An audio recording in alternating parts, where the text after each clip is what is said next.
कयामत के दिन सब लोग एक ही बात कह रहे होंगे, शैतान ने हमें बिगाड़ा, शैतान ने हमें बहकाया।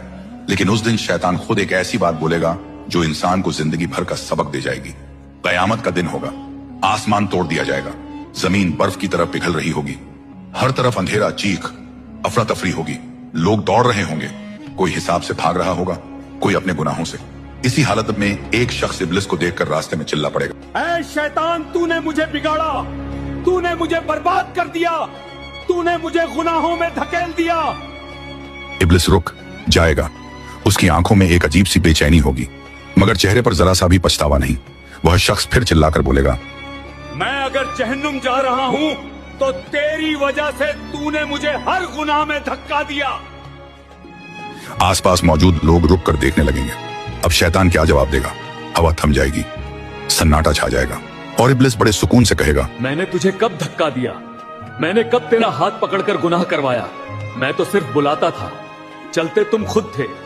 लोग हैरान रह जाएंगे। इब्लिस की आवाज गूंज उठेगी, मैंने बस तेरे दिल में लालच जगाया, लालच की तरफ तू खुद गया, मैंने बस बुराई का रास्ता दिखाया, उस रास्ते पर तू खुद चला। फिर वह जमीन की तरफ इशारा करके बोलेगा, मैंने कब कहा कि मेरी बात अल्लाह की बात से ज्यादा सुन। उस शख्स का चेहरा सफेद पड़ जाएगा, उसकी रूह कांप उठेगी। तब शैतान गरज कर बोलेगा, जब अल्लाह ने मना किया, बुराई की तरफ मत जाओ, और मैंने बुलाया, फिर भी तुमने मुझे चुना, तो अब मुझे क्यों दोष देते हो? सन्नाटा और गहरा हो जाएगा, लोग एक दूसरे को देखने लगेंगे। इब्लिस अपना आखिरी तीर चलाएगा, मैंने तुम्हारा हिसाब नहीं लिखा, मैंने तुम्हारे पैर नहीं चलाए, मैंने तुम्हारे हाथ से कोई गुनाह नहीं करवाया, गुनाह तुमने खुद किया, अपनी नफ्स की वजह से इरादा तुम्हारा था। वह शख्स घुटनों पर गिर जाएगा, उसका चेहरा शर्म और डर से भर जाएगा।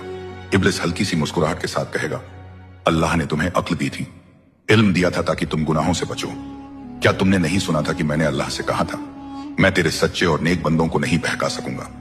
तो अगर तुम बहक गए तो सोच लो तुम किस रास्ते पर थे, और फिर एक सख्त सच्चाई सब पर खुल जाएगी। जिम्मेदारी हमेशा अपने अमाल की होती है। कयामत के दिन न शैतान किसी का बोझ उठाएगा, न दुनिया, न वह लोग जिनके लिए तुमने दुनिया में अल्लाह को भुला दिया था। हर इंसान अपने अमाल के साथ खड़ा होगा। गुनाह का बहाना शैतान नहीं, गुनाह का फैसला इंसान खुद करता।